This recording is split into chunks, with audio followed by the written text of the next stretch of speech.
Just a little disclaimer here to add. A lot of these episodes are going to touch on maybe some legal references. First of all, I'm not an attorney. This is not legal advice. Always talk to a trained legal professional before taking any action. If I do have a legal professional on the podcast, they are probably an Indiana-based legal professional. So if you are not in the state of Indiana, your laws and rules and the way that your legal system and your family law system work may be very, very different. So just putting that disclaimer out there. This is just informational, things for you to think about.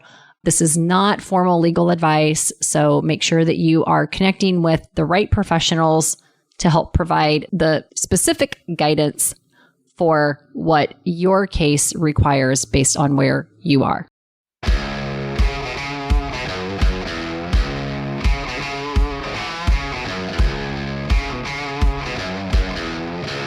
This is a Divorce Curious podcast. I'm your host, Lisa Mitchell. If you're here, your life and marriage might kind of suck right now, and I've been exactly where you are. At Divorce Curious, we're going to say the quiet parts out loud.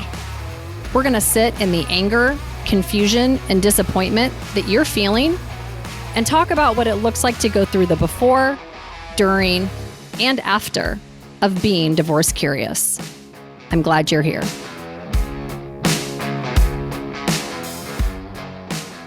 I don't usually do this on the Divorce Curious podcast, but this conversation with family law attorney Portland Schnitzius is so packed full of information that you need to hear that I don't want anybody wandering off halfway through. So I am actually breaking this episode up into part 1 and part 2 with Portland. So today is part 1.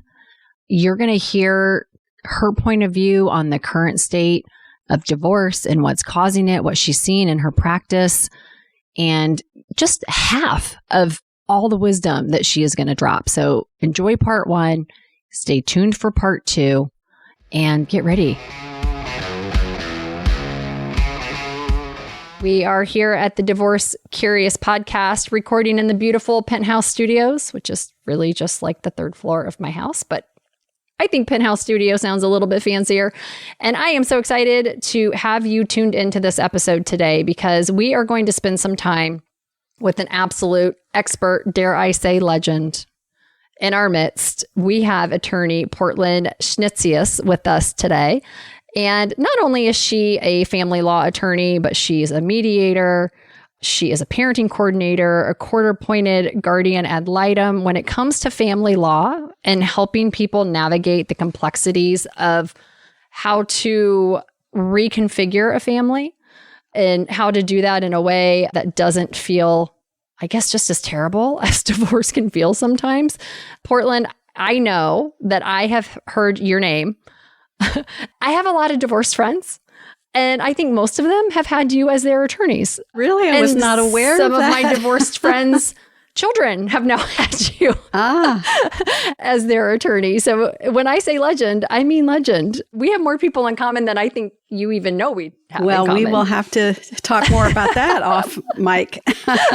Right. Attorney-client privilege here. No names will be named. But I think one of the things that I am most excited to talk to you about today is your experience and your expertise and your compassionate but realistic approach to helping people navigate the complexities that come with undoing the legal status of a marriage. I won't say undoing a family because family remains regardless of legal status, I think, but the configuration can change and the guiding principles around what those relationships look like can definitely change. And there are so many people listening to this right now who are either contemplating it, right? Because we are divorce curious, the name of the show, or maybe have decided it is what they want to do, but they have no idea where to start.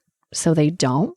They just stay stuck and feeling miserable or feeling like they don't have options. And for me, when I am in a place where I feel stuck or disempowered, the best thing I can do to get myself feeling good about my next decision is to collect data points.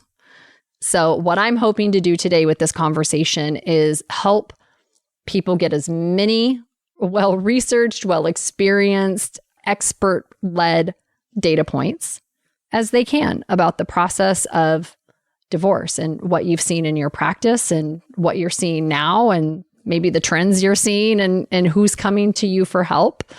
So Portland, welcome to the show. Thank you so much, Lisa. Yeah, so Excited to talk about this. You do it all in family law, don't you? I like to have as many tools in my toolbox as possible.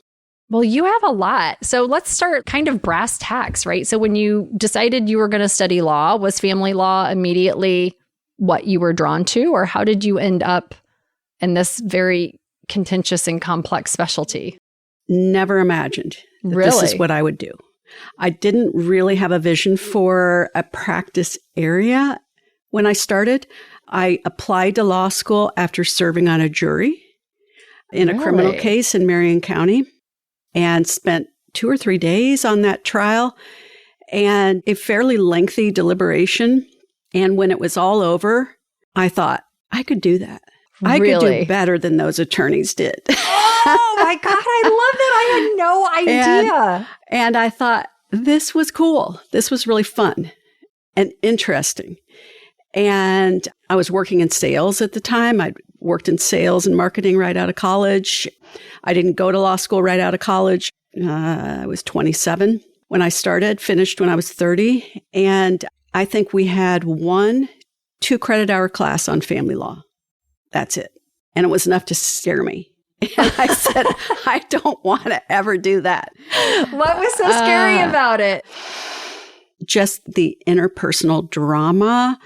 That's not what we learn in law school. Right. There are 20 That's times. what contracts are for, right? There are 20 times a day I say, what am I doing? I wasn't taught how to do this in law school. Seriously? So it's interesting that I've landed here. But I was always interested throughout law school about issues pertaining to kids. I wrote my senior research paper on a child-related issue on emotional abuse of children. And I just pulled it out the other day. It's 28 years old, and I'm using it in a case. And wow. So I think the fact that you were driven and so interested in the children impact aspect of family law, I think is admirable. And I feel like it's a fun fact for you to share how many kids you have, Portland. I have 7 beautiful adult children aged 19 to 32. 6 are girls, 1 boy in the middle. And I learned my best mediation skills when they were teenagers, all living at home. There is no better practice than navigating your own household, right? Especially when there are 7 children of various personalities and ages running around. Right. There is never a dull moment. When I do parenting coordination work, when I first meet with a couple, I say, I'm doing this because of the creative process, and I doubt that you can bring me any issue that I haven't encountered in my personal life and have a little bit of empathy for you, as well as some resources and some ideas about how you can solve the issue. I would never argue with the street cred of a woman who has, let alone that you're an attorney, right? Like throw the professional credentials out the wall. I mean, yes, if you came to me off the street and said, I have 7 children, I can probably help you, I would be like, damn straight, I bet you can. Yeah, I love the beautiful intersection of your profession and your personal experience and your experience as a mother and the work that you do around even now with the advocacy and that piece of it. I think it's just, there's so much need for people to be able to go and stand in these important spaces and these high emotion spaces with children and families as they're navigating the most tender and sensitive parts of their hearts and what their day-to-day is going to look like. So thank you for serving in that capacity. I'm a little adjacent to some of that work with forensic interviewing, and I know just how deeply that impacts the family and the children when they know that there's someone who's serving their best interest for whatever they're being supported through. So thank you for that. I wish so many more people would consider doing that, but thank you for serving in that way in addition to all of the other work that you do, the skills that you have. Thanks for saying that. I enjoy it. I really enjoy it. Every day's different. breaks your heart in new ways every day, doesn't it? Well, I appreciate you spending and spending your time and your skills and your expertise to serve families in that way, in addition to what you do in your practice. I would love to know more about what you are seeing. I mean, I don't know if there's trends in divorce, right? But what are you seeing right now, or what are most of the cases that you find yourself engaging in? Are there common themes? Are there common characteristics of the situations that people are being driven to seek your counsel for? Some attorneys market themselves as a focus area or a specialty, and I've never really done that. I'm always fascinated at the people that come in the door that I feel like I was selected to walk with them, and it can be a journey. I've had a divorce that went on almost 4 years. Oh my gosh, that's my worst nightmare right there. And ironically, when I just sat back and reflected recently, a good number of women who are victims, they have been victimized by their husband with financial control, victimized emotionally, mentally, maybe physically, but that's not so much the trend I see. It's the other things that are so insidious and hard to prove and can elongate the process. So I've been gathering a lot of resources. I speak to a lot of therapists.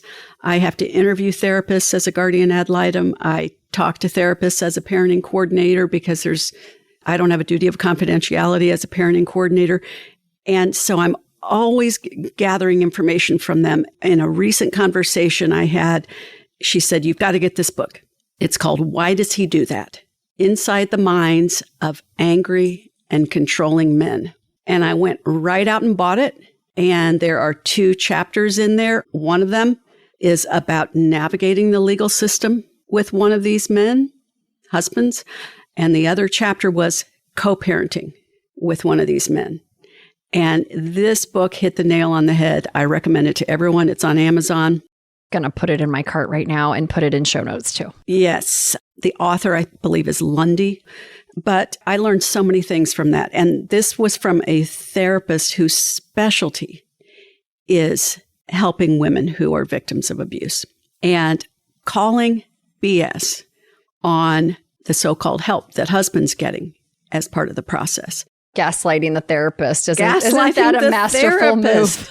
Yes. If you asked about trends, if there are 2 trends lately, I would say I have never heard the term gaslighting and narcissist so many times as I have in the past 2 years. And it's funny to me because in family law, in family systems, there's nothing new under the sun. These problems have been around for centuries.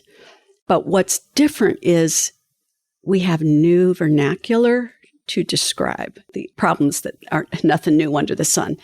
And we have so much more in the mental health area to understand the patterns and really equip ourselves. So I'm enjoying that. I'm learning from that. It's something that family attorneys, I go to a lot of continuing legal education programs to learn about this so that I can better assist my clients.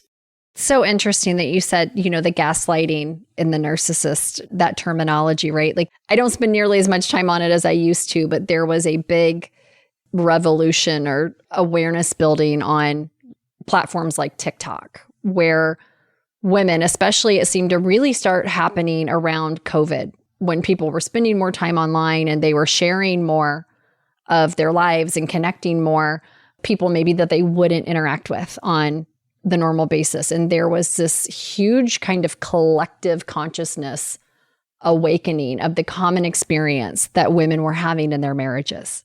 And some of the conversations or some of the threads and the videos and the things that really went viral were a woman would share a story about the experience that she was having, and 10,000 comments would be like, "Oh my gosh, the same thing happens to me. My husband does the same thing. My partner does the same thing," right? It was just this mass solidarity or recognition, I think, that so many people who just thought what they were experiencing was normal was actually not normal and not healthy, and not every marriage worked that way, or should it work that way, or there's even another way, like a relationship could work. It just kind of opened the exposure point of how marriages work, what's not working in marriages, the kind of I don't want to say the term universal struggle, right? But there was really this collective awareness and language and bonding experience around all of these women that were finding other women that were in situations like theirs. And I think they borrowed a lot of courage from each other and having the language and being empowered to identify this isn't okay, or this isn't what love should feel like or a marriage should look like. And then immediately following that came the therapist and the attorneys and the people that were able to then put language around it, help them understand it, give them next steps, give them data points. Like it was this whole unfolding over a couple of years. And even still today, you see a lot of that. And again, the algorithm shows you what you engage with, right? So the more I engaged with it or watched it, the more I got. So it might have been my experience on those platforms, but based on the response and the videos and the collective holy crap kind of moment of revelation that you were seeing women have, I feel like there has been A, I'm not alone. B, this is not okay, or this is not normal, or this is not loving. And C, I can do more about it, or I have more choices and maybe more power than I thought I did to change my situation. Like this doesn't have to be my forever day to day. I can change things. And it's been really interesting to me to see. Now on the reverse side of that, the man side of TikTok is blaming things like TikTok for, oh, well, now everybody's wife's unhappy and everybody's getting divorced and everybody's a narcissist and blah, blah, blah, blah, blah. Right. So it's been a really interesting black and white, his and hers experience, I think, as this has been happening. But have you seen kind of a marked uptick in that specific type of scenario kind of bringing people to you just over the last 3 or 4 years? Or has that kind of always been a common theme that you ended up counseling people through? The family law bar, most of us are in consensus about one thing, and that's the level of conflict has been worse since COVID. Conflict that we're seeing. So I'm just seeing more themes. And as I've been doing this longer, I've been doing it over a decade now, I'm seeing more of the themes that I just wasn't necessarily paying attention to before.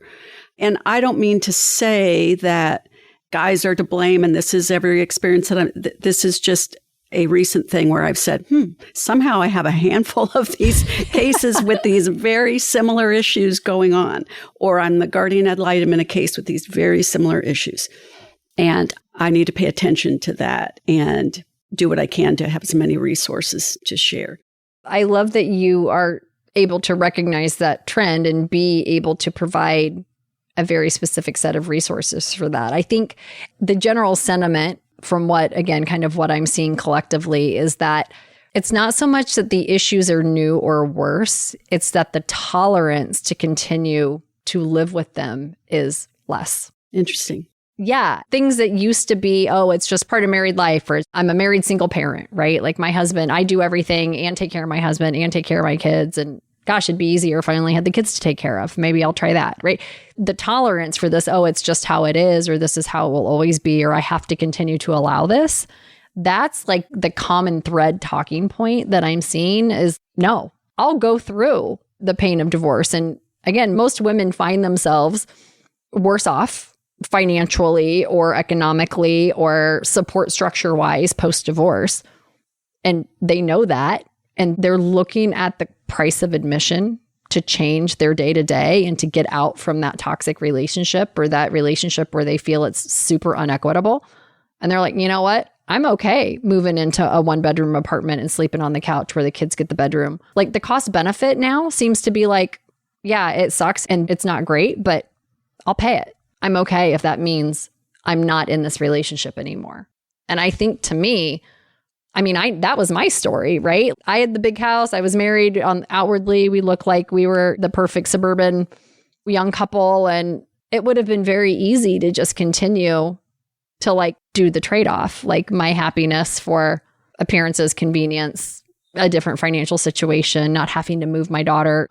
But that wasn't compelling enough for me to not do it. Like I took the hit. I moved into the smaller place. I did, all the things, took the reputational hit for initiating the divorce and totally worth it. Wouldn't change a thing. And that's the other kind of third common thread is I wish I would have done it sooner. even with all having to get the attorney and going through a contentious divorce, and the overarching sentiment when the dust settles is like, yeah, I should have done it sooner. Which to me is kind of surprising, right? Because a lot of easy things get harder when you get divorced, especially for women. And they usually are primary child care givers and, have to wrangle all the logistics of that as a single parent primarily. And they're still like, yeah, should have done it 10 years ago. Should have done it 5 years ago. I do want to comment about one thing you said, just to give hope to your listeners about the financial piece. Yes. It can be financially devastating. But at the same time, if a woman, and sometimes it's the man, I don't mean to say it's the woman, but the person that has suffered under financial control, they get a divorce, now they've got access to some money for the first time.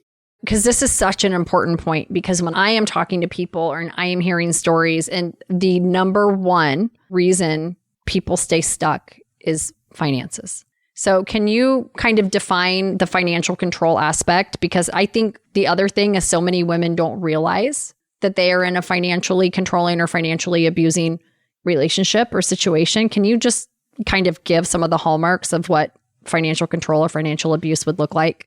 Well, it's very apparent early on in an initial consult when I say, okay, let's talk about how complicated this might be. Give me a snapshot of your assets and debts. And they have no idea. So just no transparency, no access, not involved in finances at all in their household. Well, I think he's got a 401k at work, but I don't know what's in there. But he just handles all that, and I've been fine about it. Okay, that's a division of labor issue. I had no problem with that. I don't mean to say that that's financial control, because I would be guilty of that. I'm the one that handles all of that. My mom's like, your dad doesn't even know how to write a check. You better hope something doesn't happen to me. Right. Dad doesn't even have Venmo. I always say, don't ask Dad. He doesn't have any apps. But this is situations where spending is highly scrutinized. Maybe she works. She's depositing her check into the bank account. She doesn't know where it goes. She doesn't know how much she's making. It's the transparency. And it's, if I raise my hand and say, can we do this or that? It's always his decision. One thing that always irks me is to see homeowners in a marriage and wife's not on the deed. Oh. Why? Well, he was the one that qualified for the mortgage. I wasn't working then. That was 15 years ago, and I was home with the kids. And so, he qualified for the mortgage. And so they go to get a divorce. They don't have any credit. His name's on the mortgage. His name's on the deed. Why? Now, I've seen it the other way around. Well, I'm on the mortgage because he or she had bad credit at the time, and it was the only way that we could get it qualified. Well, you can still be on the deed. Right. You don't have to be on the mortgage, but you can be on the deed, which is what identifies ownership of the property. Right. It's also financial control. I've seen women not be allowed to have their own credit card in their name. And I'll say, what do you mean allowed? Go apply for one. Well, I'm not working. So what? I have a girlfriend in that situation. She has since remedied it because I kind of lost my shit when she told me. I'm seeing women come out of divorces with a 600 credit score, and they've got to go rent an apartment, and they can't. And some of this is just, we don't know what we don't know. It hadn't been a problem. I never needed a credit score. But some of this is financial abuse, not letting her get a credit card in her own name. Always being the authorized user. Why? So what would be, if somebody is listening to this right now and they're hearing what you're saying and they're like, oh, that's me. What advice would you have for them? Like, is there 2 or 3 things that they should start doing or start trying to do as priority? Go establish credit in your name. Download an app called Experian and see what your credit score is. And start building a credit score if you see that it's not a good credit score. And they tell you on the app, good, better, best, and all of this. And it's kind of fun. And then if you need to build some credit, go take out a couple of credit cards in your own name. Make him the authorized user. Right. And start making financial decisions in the family where some of the major purchases are in your name. You're going to go buy a new family car, put it in your name, and you be the one on the credit app if you can qualify. there's a lot of working women out there that can qualify for things, and they need to be doing that. But because they're married, maybe they're letting him, oh, he's the finance guy. It's just a relief for me not to have to deal with it. Yeah, there has to be a sense of ownership around your financial stability and your credit. And I can say this from my own experience, right? That was one of the things I was always very vigilant about. And part of it is just because I'm like oppositionally defiant about everything, right? Like you tell me I can and I'm going to. So for me, it's like I made a contract with myself before I got married that I would never not have enough money that it would keep me stuck. Like if something really hit the fan, because people surprise you, I would never find myself without enough money to be able to leave and give myself to safety. I always had my own account. Now, there was disclosure, right? I didn't hide things. I started moving things towards the end when I knew divorce was imminent, not to hide it, but to just get my own established account set up that wouldn't have to be joint. But that was my contract with myself. And I know women that'll pay for groceries on a debit card and take out 20 extra bucks and put 20 bucks in an envelope and hide it somewhere, right? Like just a safeguard. So I think there is so much to be said for the peace of mind of knowing that you have enough financial stability and enough means at your immediate access that should you need to make a move, you can make a move and do it quickly. And I would encourage anyone listening to this, if you don't have that practice, if you don't have some sort of independent financial channel available to you, whether it's a credit card or a bank account or an envelope of cash stashed somewhere, start doing that. And even if you're happy as a clam in your marriage and you're just listening to this for kicks, great, still do it. Still have your own financial channels, your independent financial channels available to you. Yes, and don't be intimidated about the financial part of the divorce. What people don't realize, here's a misconception. People have a misconception about the process. Oh, he will hide things or she will hide things and it'll take forever. Well, there's something called discovery. Right. That sorts out a whole bunch of stuff really quick. Everything is an open book in a divorce. And even though somebody might not be forthcoming, we have ways. So if you're saying husband or wife have some cash on the side, that's great. But if you're socking away a lot, and I've seen that before, that little $20 here and there grew to over $300,000. Oh, wow. In a particular case, socked away. It's a lot of grocery trips. Good for them. But it was found, you know? Right. So, well, and part of it is, it's not so much that you're hiding it. It's just that you have control of it. You have control. Right. And that's one thing that people need to understand is the day a divorce is filed, there's a separation of future income. Meaning, if you are the non-moneyed spouse, whether you're a man or a woman, or you're the stay-at-home parent and the other person's working, the day that petition is filed, the moneyed spouse doesn't have to share anymore. And so we have to go to court, sometimes get a court order. Who's going to pay the bills? The moneyed spouse has always paid the bills, but now a divorce has been filed. They don't have to, or they might not want to. And we've got to get that figured out. But everything's an open book. And sometimes that's the first time one of the spouses is seeing the full picture of their finances. And they're either encouraged or shocked. I didn't know we had this much, or I didn't know we had this little. And I think that to your point earlier about checking any of the 3 credit bureaus, TransUnion, Experian, and why am I blanking on the other one? Anyways, there's 3 of them. If you Google it, you'll find them. Each one of those 3, you are entitled to 1 free credit report per year from the credit reporting bureaus and agencies. Sometimes you have to look for it because they'll give you some paid offers first. But I would encourage everyone that you run your credit score at least once a year, because there are cases where things could be open in your name, whether it's identity theft or a not so honest partner. It is good to know what lines of credit and what debts are assigned to your name. Again, that informs your credit score. But I've known people that they had accounts opened in their name that they did not know they have, or accounts opened in their children's name that they did not know were there. So just another thing with a quick Google search. And, you know, it took me 10 minutes to pull my reports from the agencies and put credit freezes on all my accounts. So it's an endeavor worth Googling to figure out how to do it, because I would hate for anybody to be surprised with absorbent debts as well. So you mentioned like the date that it's filed, that's kind of the separation. How does that work with debt? Because I know sometimes people are afraid that they're going to go run up a bunch of debt between the time I tell them I'm getting divorced and the time it's final. How does that work? If you have somebody it's a separation of debt as well. Okay. That's the date of filing date is our magical date in a divorce where you might have joint credit cards, but as we work through the settlement, we're going to pull all the statements, and anything charged after the date of filing by either person is going to be their debt. So that'll be calculated at the end.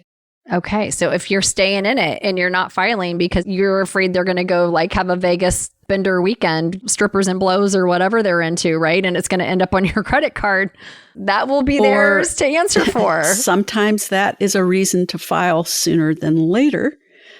They have suspicions that credit's being used and they don't want to get stuck with it because anything prior to the date of filing is going to be a marital debt. So this is a danger. A lot of people say, we've been separated and living in two houses for about a year, and I'm just trying to think about if it's a good time to file. And I say, what's the other person been doing over the course of the year? How have you been doing your finances? You might be stuck with debt that has accrued because the court's not going to get involved in that. That's a debt of the marriage. You're still married. So what would you recommend if maybe somebody, let's say they are going to do a separation, right? Whether it's legal separation or physical separation, is there a difference? Is there a way if you're like, I think this is where we're going, but I don't want to officially file yet? Is there something you can do kind of in the meantime that if you're going to therapy and you might pull it back? I think in our case, we did a separation and had like provisional orders or something, which were kind of like, here's the rules of engagement until your divorce is final kind of stuff. But is there anything kind of proactively? Not really, unless you want to make sure, hand me all your credit cards, go get one on your own, or let's decide I'm only using this one and you're only using that one during this period of separation. And we're not buying new cars. We're not taking on any additional new lines debt. Of credits. But that's basically a gentleman's handshake agreement. Right. And that's not going to necessarily stand up. Unless there's something, and I don't want to get too into the weeds on this, but there's something called dissipation. And that is a defense to the debt. Sometimes married people make financial purchases that the other person doesn't agree with. And they've wasted marital funds on these purchases. And so then a divorce is filed later and we say, okay, well, you already got your part of the settlement because you bought that condo in Florida and she kicked and screamed about it, didn't want to do it. You used your own money. This is another financial control. Well, it was my own money. Yep. Nothing is your own money when you're married. Hear that? Do you hear that? Are you listening to this? Are you sitting there listening to this or watching this right now? Like, you heard that, right? Right. Let's talk about that because this is important because that, first of all, that's some bullshit and it gets thrown around a lot. Well, it does. Or people have no idea. They come to me and they say, this is going to be easy because we've always kept our stuff separate. I have my bank accounts and my 401k. He has his bank accounts, his 401k, and his car's in his name and so everybody just keeps their stuff. And I say, well, that's great, but I still need to know the value of the stuff because whatever he or she is keeping that's in their own name might be a whole lot more than yours. We still need to know how much the stuff is. And frankly, I just don't get it. I know a lot of maybe Gen Xers, this is what they want to do. We're going to get married, but each of us has our own stuff. It's still a marital estate in the eyes of the law. Okay. Listen to this, y'all, because this is probably something that I know I was not clear on. I would assume what's mine is mine and what's his is his. And as long as we both agreed on that, that's how it would be viewed. But you're saying from a legal standpoint, it is like the value of those assets are marital assets. So if he's got a big baseball collection somewhere. Even the student loan that one party brought into the marriage. Oh, ouch. I've seen courts say marital debt, unless you had a prenup saying it's your debt. Oh, see, this is the stuff we need to know. I'm not thinking I'm signing paperwork for a relationship ever again, but I can tell you what, you've got to know what your person is coming in with, both assets and debts, because as Portland is telling us here, right, like that can all be shared. That can all be joint responsibility legally. And that might be yours to have to figure out how to take out of a marriage, even if you did not bring it into a marriage. That's what I hear you saying. Yes. It's all in the pot. Oh, that's what we say. Yeah. So let's talk about something else, because I always tell my colleagues, I hate doing the money. You do the money, I'll do the kid stuff. And I have one of my colleagues, that's kind of what we joke about. Look, give me your hardest kid challenges in custody parenting time, and you do this balance sheet. That's so interesting, because to me, I'd be like, I'll just take the money. There's way less emotion. There's way less emotional ties and consternation, I would think. But I don't know. Lots of lawyers, we say we became lawyers because the LSAT had no math on it. We don't like math, and somehow we are still doing math. Oh, lots of math. Okay, that's the end of part 1 with family law attorney Portland Schnitzius. And if you thought that was great, and it was, wait until you hear part 2. So cue it up, get ready. Portland is dropping more knowledge on us. Make sure you check out part 2.